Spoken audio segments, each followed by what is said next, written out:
Ready for a surprise? You can take an IRA distribution in a form other than cash. Yes, it's true. This may seem a bit unorthodox. Frankly, it may seem a little out of the ordinary, but it can be done, and sometimes it's quite beneficial for you, the IRA holder. An in-kind distribution from a traditional IRA is fully taxable, just as a cash distribution from a traditional IRA becomes taxable. Just how is the cash value of the, quote, in-kind withdrawal determined? The fair market value of the asset is reported to the IRS as a step in the distribution process, by the way. Now, why would you want to make this type of IRA withdrawal? In certain cases, it may be preferable to withdraw cash, no doubt, especially when it comes to an RMD, or required minimum distribution, for traditional IRAs as an example. Or, maybe you want to keep shares instead of selling them for whatever reason. There are times when you may be reluctant to sell some or all of an investment to satisfy an RMD because the investment is really performing well.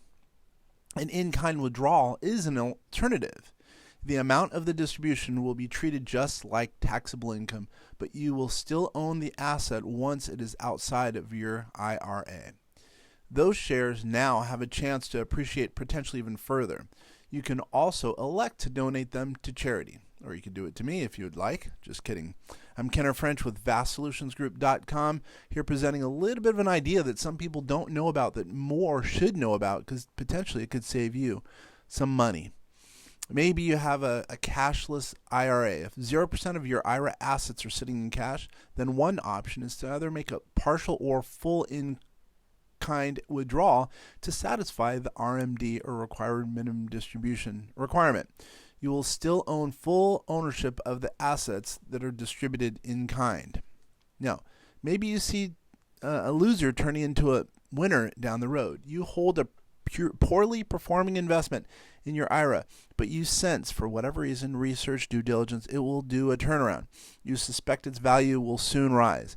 Rather than liquidate it, shares of it could be withdrawn from an IRA as an in-kind distribution. They will be taxed at their current value when distributed from the IRA as an in-kind distribution, which are taxed like taxable income, but in future years they will only be subject to capital gains tax rather than higher income tax rate. Now, maybe the IRA has little value. Some stray IRAs are not worth very much, frankly. If an IRA holds an investment that has little worth, and it seems kind of pointless to have an IRA in the first place, an in-kind distribution may offer a solution. If you own a traditional or Roth IRA and make this move before age 59.5 generally, you are likely to be looking at an early withdrawal penalty as well as some taxes to be owed. If so, you may prefer to keep an IRA for years or carry a loser investment in the IRA for any number of years while attached account fees. In-kind IRA distributions, they can be tricky. They frankly, a lot of the time involve shares. Share prices fluctuate, and if you're trying to, precisely meet your RMD, again, required minimum distribution amount with your distribution of shares, there's a little bit of risk of coming up too short. A little scary.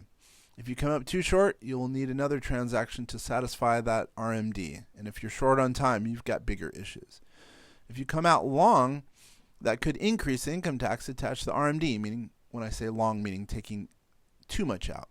So there are issues, but then again, overall, sometimes in some cases, these can make a lot of sense doing an in-kind distribution. Once again, Kenner French from vastsolutionsgroup.com. Thanks for taking the time.